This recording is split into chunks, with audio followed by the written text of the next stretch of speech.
I would actually first like to start with a bit of humor. Um, s- and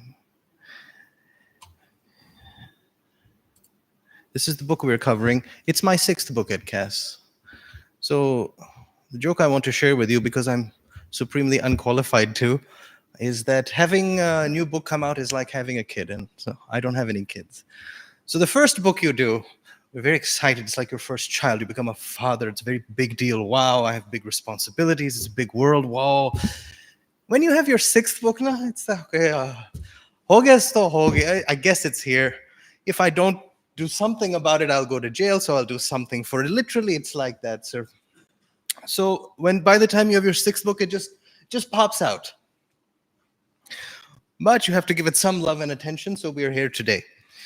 Uh, it's called Public Value and the Post-Pandemic Society. So if you're familiar with book 4, the red one, which we launched last year in July, that was the pandemic, and this is the post-pandemic. So one is red with gray and one is gray with red. There's a little touch there. The connection between them stems from this. The main question is isn't actually not is, but isn't the post-pandemic world a lot worse than the pandemic? You can address this question at many levels. In the pandemic, some people really, really struggled, really suffered. You lost some loved ones and so on. So it's no laughing matter. But the post-pandemic society in many ways has been very destructive. In some cases, I would argue, even more destructive. Ask, for example, the people of Sri Lanka. What was the big pandemic? Nothing really, but the post-pandemic is rough. And the same is true for us in Pakistan, in fact. We did very, very well in the pandemic, mashallah. It was a coordinated multi-stakeholder effort, including government and society. We overcame it and we ranked very high in the world, actually, in terms of normalcy soon after. But the post-pandemic era has been very, very rough, as you all well know. So there is something to contrast between this. So what do you do when you have to create a scenario of the world and say this is the post-pandemic era? One way to do it is that you take different aspects of it and you discuss them through, and then you provide the synthesis at the end. That's the approach I took with this book. So when I introduced it, the first thing I said was, well, is the pandemic really even over? Abhi pichle mahine mujhe COVID ho gaya tha. Right? So I don't even, you have to, and I disputed this actually in that I'm not sure where the boundary lies between pandemic and post-pandemic, but it is there because you feel it. Remember 2020 and 2021 had a different feeling, and now we have a different feeling. Something is, even if you cannot articulate it viscerally, something is different about the current zamana versus that zamana. So then we ask, how do we define the post-pandemic era? What is unique about this? And the other question is it the same as 2018 or 2019? No.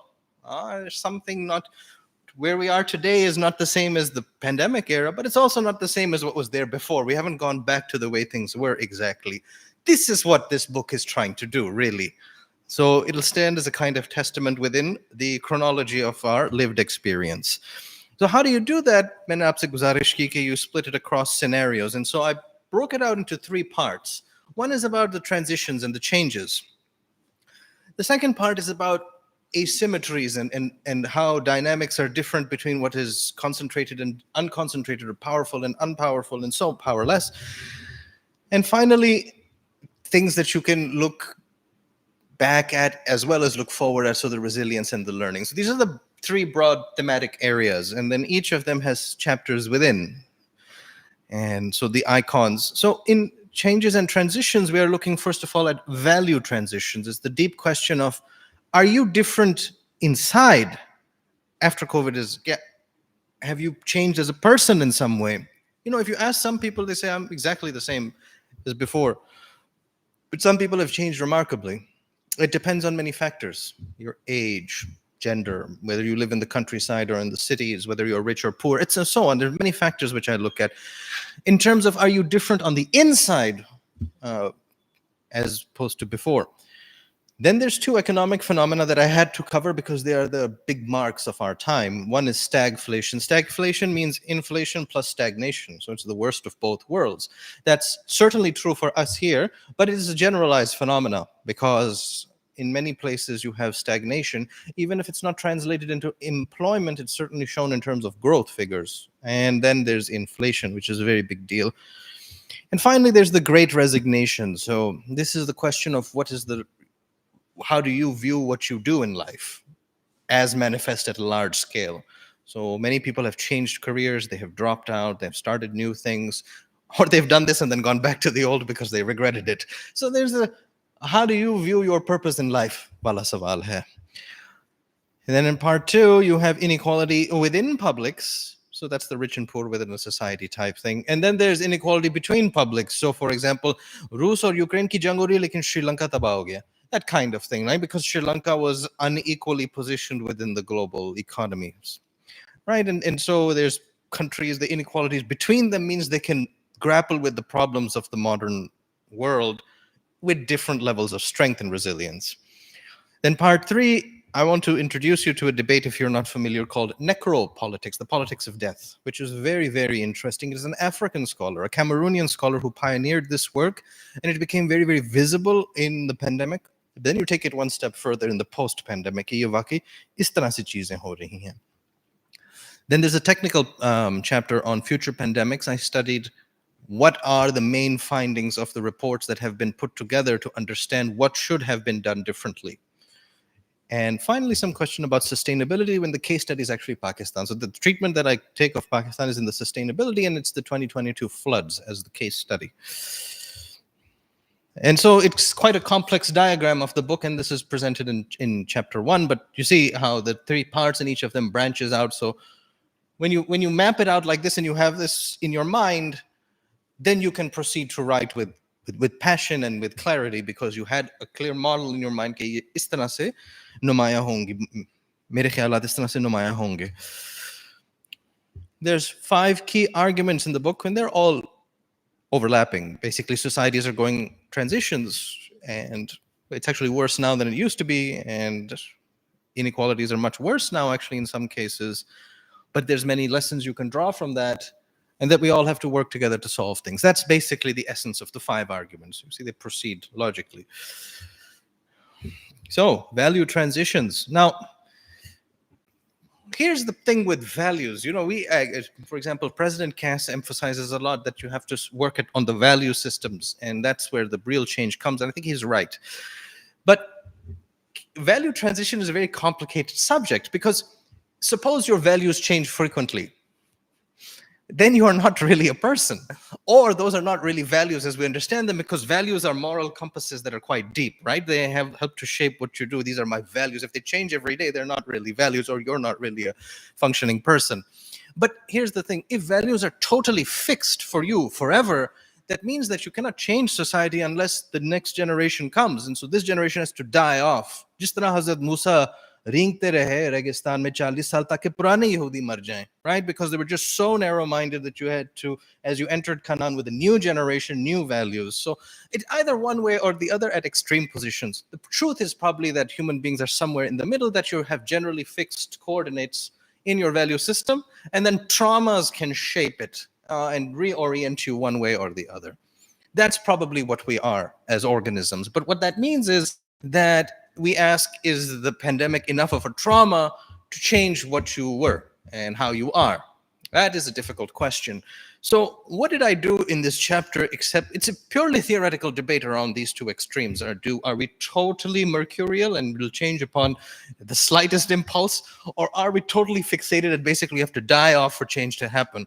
Well, the truth is somewhere in the middle. So I took public value literature, which is a public administration literature, and synthesized it with the psychology literature, which has done the most work on what values are. And so what I'm inviting public value scholars from around the world, we're not a big community. There's about, you can say, 400 people who work on this, and I know them either very closely or just formally. But I'm inviting them to say that, you know what, public administration alone won't give you much unless you synthesize with broader knowledge systems out there. And psychology is a vast ocean of research. There's just so many psychologists doing amazing stuff, including on values. So I invite them to work towards a synthesis. So how would you do it? Well, you start with the public value system. There are three major agents, and I have at times added a fourth agent. The main agent is civil society, which is us, right? And so you create your forums for articulating values as they are or as they are different now. Public managers means bureaucrats. That's basically who this theory was designed to educate. And so they respond to these changing values and they create value for the public. That's the thrust of public value. And finally, politicians in a democratic setup are arbiters of what matters because there's so many values articulated, so many priorities. So in a democratic process, you elect politicians to arbitrate amongst that. That's how it would work ideally. But of course, it doesn't. So here's the overlap that I said, that human psychology has many things it works on, public value works on things, but there's certain things where we can work together. And so I should probably write a few papers in that on value management appraisal, value categorizations, and value transitions. So this is what chapter 2 was intended for. Now, this is a very, very boring chapter. It is difficult to read. It is difficult to listen to. It was also very difficult to write. It's extremely boring, but it's very important. So you have to put it in there, and you have to put it in early. In a normal dynamic of an economy, if it's growing very fast, then prices will also rise with time because as prosperity goes, the shopkeeper and the producers also want a bigger cut. So prices tend to rise with fast growth. And that tends to then slow things down with time. And so growth can then slow down, but then prices will cool off too because there's simply not enough circulation of economic activity. So growth and prices tend to be in the opposite direction. It's bad for us when prices rise, but it's good for us when the economy grows. But there's a relationship between those two. What happens in stagflation is usually that not only are you not growing and nothing is really happening, but that prices are shooting through the roof. And so you really become poor. Basically, one of the key things driving it is that the inputs into the economy change dynamically. It happened in the 1970s and it's happening now, and it has to do with energy. When energy is expensive, then everything becomes expensive. Because everything is expensive, you can't really get that much energy anymore, or it's more expensive, so you can't do much with it. So you're really getting the short end of the stick on both ends. That's the problem with stagflation. Now, I compared the 1970s to the modern era, and there are actually interesting parallels between them. We don't have to go through the details, but basically there are parallels of how geopolitics and economy were working back then that are working now. And then there's some differences. And we don't have to go into those specifically unless you're very interested in it. But there are differences between now and then. And I talked about these dynamics. And I also pointed out that, over the last 50 years, between the last stagflation and this stagflation, between 1970 and 2020, or 1973 and 2023 precisely, there's a lot of myth making that happened. And what is happening now is dispelling certain myths about the economy. So this is targeted towards economists to point them in this direction. Ke baaz aa jao, ab akal aani chahiye, right? And then I posited a multi-actor framework in public value for how we can deal with it. And the truth is that if we all work together, you can mitigate part of the problem, but only part of the problem, because stagflation is a global phenomenon. For us, for example, we have to import a big part of our energy requirements, right? So how would you'd have to solve Middle Eastern issues or Russian issues to get things. So it's hard to do it on your own. And that's what I talk about in this diagram. The other topic is the Great Resignation. There was this big phenomena that happened during the pandemic and then also slightly after it, but it has lapsed now, but it's important as a marker in history. When COVID happened, people became very, very terrified, if you recall. And what that meant was that people started to make big changes around the world, not just in developed countries, but here too, about what they do with their life, because death was something that was visited upon their known folks.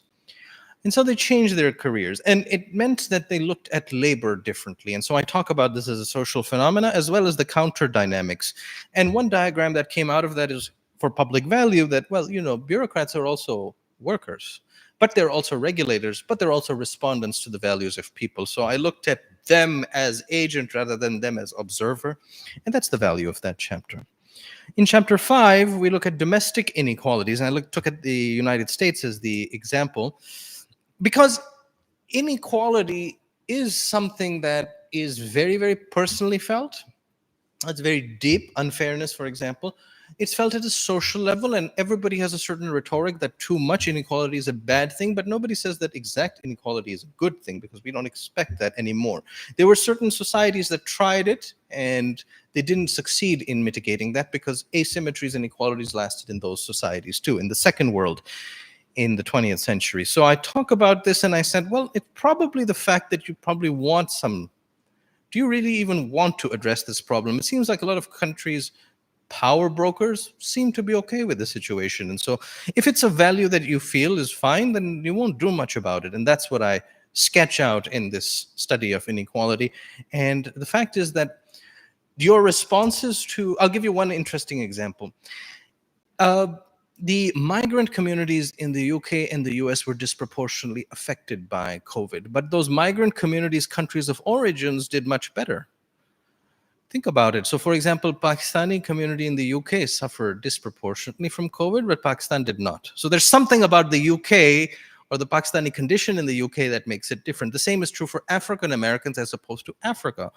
So what is it about the social positioning that makes suffering greater? That's what I'm really working on. And then post-pandemic, even if the disease isn't there, the social condition is still one that makes their plight different. That's what I'm really working on in this chapter. And so then I talk about whether it should be addressed or shouldn't be addressed, and it's a value question. This is a case study of Sri Lanka. So inequality between publics. How can it be that Russia and Ukraine are fighting, or Russia and NATO are fighting, and this small island in South Asia is the one that is ruined first, or the small country in the Lebanon in the Levant is the one that falls apart? How is this happening? It's because the resilience is different. And so I talked about the reasons why Sri Lanka had built up to this. It's not something we're so interested in this year, I've noticed, but we were really interested in what's happening in Sri Lanka last year. And actually, it's interesting to follow up on what has happened in Sri Lanka as of today. For example, where are the Rajapaksas? They're actually in Colombo, back to square one, right? So, I mean, it's very interesting to see how their society has been torn apart and then sort of rebuilt. The IMF is not cooperating with them as we speak. So it's very interesting across what they went through and why it happened. And I lay out those factors. And it's very interesting because not a lot of research on public value is done in a developing country context, but people in the developing world have personal values and they seek value creation from their governments. And so it should be relevant, and more case studies are required. Interestingly, one of the most important calls to work on developing countries in public value came from Sri Lankan authors. So we come full circle in that sense. Here is a very interesting debate. There is a guy, since I have a browser here, his name is Achilles Mbembe. And he is the one who pioneered this idea. So it's good if you see what he looks like and who he is. So this is a Cameroonian philosopher. And he built on the ideas of this French philosopher named Michel Foucault. Okay? Michel Foucault, one of his major theories, he was a very controversial and very deep thinking man of his time, mid-20th century. Michel Foucault's idea was that governments have a unique power in our time. Our time meant the mid-20th century for him. And he was growing up in the wake of the Nazi experience, as well as the USSR still being alive and kicking back then, that government has an important position in determining how we live and actually who gets to live. This is called the biopolitics, the politics of life. How it builds its schools, how it has its jails, its hospitals, its walls, its immigration, all of these things shape life. That's biopolitics. That was his big insight. And Mbembe advances it by saying that it's not just about life anymore, and this is post 9/11. He says that now governments are actually more in the business of death and how you will die, who will die, how they will die, and why they will die. This is necropolitics, and it's actually a very powerful way to look at the condition that took place in COVID-19, in the pandemic, but then also how it pans out now. So I said that this actually has very big insights for a very stagnant, now stagnant theory like public value. There are many ways that post-pandemic necropolitics plays out, including in disease, but war and natural disasters and economic hardship. There's plenty of examples of it. And so I tried to draw the synthesis that, well, necropolitics can learn from public value on why agents do what they do, and then public value can gain from looking at the dark side. Public value is a government theory. It's a very feel-good theory. You are a grade 19 grade 20 person. You have got a scholarship to go to America. You will have to study, or grade 21, and you will have to study this public value at Harvard, at other places. And so it says, you are great, you're doing your best, and government is very important, and you are very important, and people should be thanking you. This is how it actually indoctrinates MPA, Masters in Public Administration, at prestigious schools. Okay? Just try to understand what the people want and just do your best because you're wonderful. But actually, there's a very dark side to government. A very dark side, and other discourses in public administration do that. For example, critical public administration say that government is a monster and it tyrannizes the people, and so on. And so, and necropolitics is very interesting in pointing out how it tyrannizes because it determines who dies, how, and why. That's why they are quite complementary and they can learn from each other. And that's why I worked on necropolitics.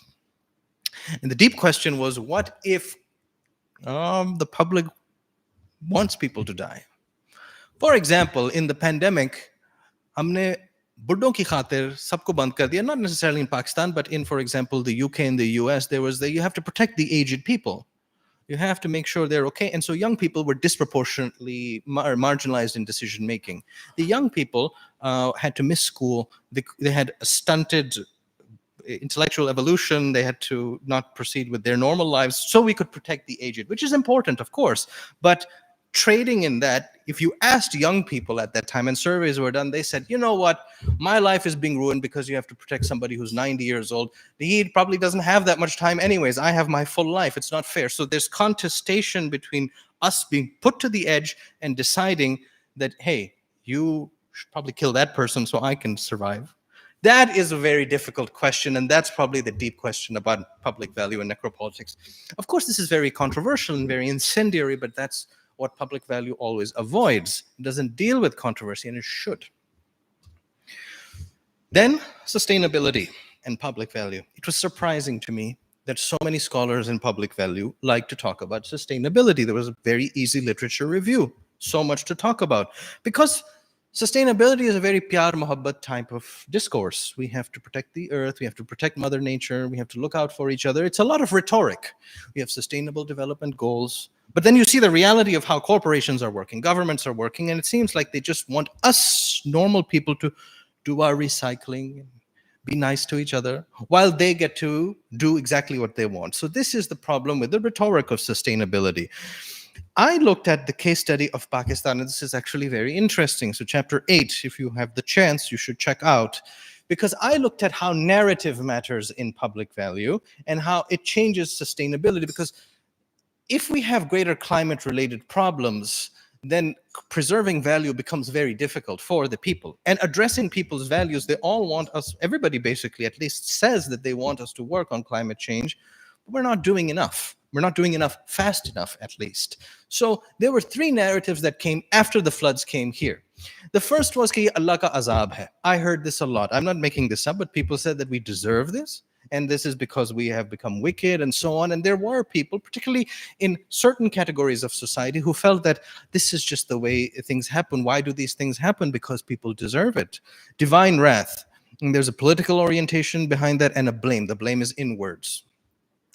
The second one, the centrist perspective, which is the one you hear the most, is the one you would hear at CAS the most, other places where educated people speak and articulate their views, is that it's a failed system. So we have the resources, but since we don't have the political will, or we don't want to prioritize things, or we don't plan in advance, and there's corruption and there's squabbling and so on, the system doesn't work. And if the system doesn't work, then natural disasters have to happen. So this is a very reasonable and rational explanation that the system, if we put it together, it'll work. And if we don't, it won't. And the third one is the climate injustice perspective, which is one that was outward oriented, that this is rich countries' fault. They're the ones who pollute. They're the ones who are exhausting the world's resources. And a country that is less than 1% of global emissions, but is almost 4% of the global population, it has to bear the brunt of this. This is unfair. In many of our officials who were outward oriented, for example, speaking at the UN or in other fora, use this left liberal perspective that it's not our fault. We're innocent, poor people. Now, we know that actually people in Pakistan, for example, our natural gas reserves have been squandered because we didn't take it seriously. So we know how we really are. But when we were reaching out, we were saying, hey, it's you people out there. We're so innocent. And so 3 different narratives we had to keep in our mind. This is the interesting thing about human beings, is that they can hold contradictory perspectives, and depending on who the audience is, who they're speaking to, they'll articulate one or the other. Something is kept for the private realm, something is kept for the public realm. And so competing narratives means you have competing values inside your own mind, inside your own heart. And then I built a more specific case study to the floods and how you could blame each of the agents for each of the problems. Right?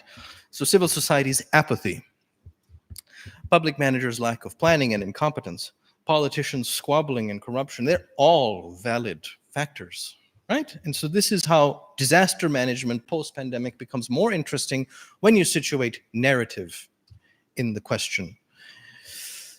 So it really depends on you. If I asked you which of these do you agree with, deep down, you might agree with all of them depending on your mood, depending on if we are both sitting together or if it's a bigger group sitting, and so on, right? If you're anonymously posting online versus if you're being held to account. Finally, in technical future pandemic preparedness, there were specific recommendations made by what is called the IPPR, in fact. International Panel on Pandemic Preparedness and Response. They had set out certain recommendations, and they're very powerful, very important, and if we worked at this, we would create and preserve a lot of public value. So it would be very good for us. But the truth is, you have to look at whether we learn from our mistakes as a species, in fact. So even in the reports made by the I3PR, they also recognize that it is human nature that we won't actually do enough about this. And so we will continue to face these problems. And there is one big issue, which is disease X. COVID-19 was not disease X, but epidemiologists worry about this one disease that will come. We don't know what it will be, where it will come from, and what it will do, but it will come. It has to come. And when it comes, you will see suffering and destruction at a level you cannot imagine. That is because disease X will be extremely lethal, virulent, and powerful. And we don't know what it is, but that's what we have to prepare for. One good example of this is what was done with Ebola in West Africa. Because many countries helped and worked together, Ebola never came to our country, for example. Ebola is a very, very painful way to die. It is extremely horrible. I've read into it a lot, just when I was for my book 4. And thank God that we worked together. Disease X is going to be something worse than that, and we have to prepare for that. That's something I treat in this with the cynicism that whatever the I3PR is saying, if we don't listen, then we will face consequences. Then there's a concluding chapter, which is the 5 arguments. Again, I pointed to the limitations of my work. I offered future areas of research targeted to public value scholars.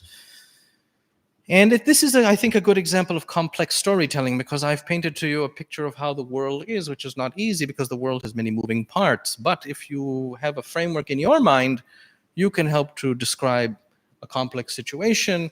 And some of these things will be redundant. For example, the Great Resignation may not be a big deal, but some of these things will last well into the future. And so a scholar reading this 5 years from now will find at least that this was a good timestamp. Okay, so this is how thinking was being undertaken by thinkers back then. Okay, this is how they, obviously wrong. And then for other things, they'll say, okay, but that's quite prescient because this is exactly what has happened. Complex storytelling involves being right and wrong like that. So, CAS, we have had now 6 books. Alhamdulillah, I'm working on 3 more. 2 are edited volumes. They both deal with specific technologies of cryptocurrency called NFTs and DAOs. So non-fungible tokens and decentralized autonomous organizations. That's book 7 and 8. And then I'm co-authoring a book on critical polyglot studies because it's always been my passion, and we shouldn't keep this brain just limited to economics. There's only so much economics a brain can take. And so that's in linguistics. So it'll be venturing out. It'll be fun. And these will probably all come out in 2024. Maybe the 9th one will come out in 2025. But this is the magic of being at CAS, you see, because CAS is an environment that fosters this. We all celebrate this collectively, and we encourage each other to write more. It's the magic of that. I don't think that this would be possible at other places. So keep that in mind, that CAS is a very special place, and here we celebrate this together. This is as much your output as it is mine. So thank you. If there are questions, we can take them now.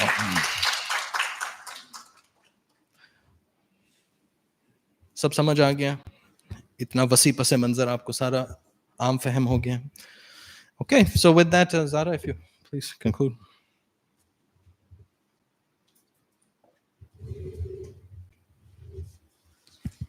With this, we come to an end of today's event, and I would also like to take this opportunity to congratulate Dr. Usman on behalf of CAS team. We at CAS are proud of your remarkable achievements, sir. And I would also like all of you to join me in giving a round of applause to Dr. Usman. Thank you.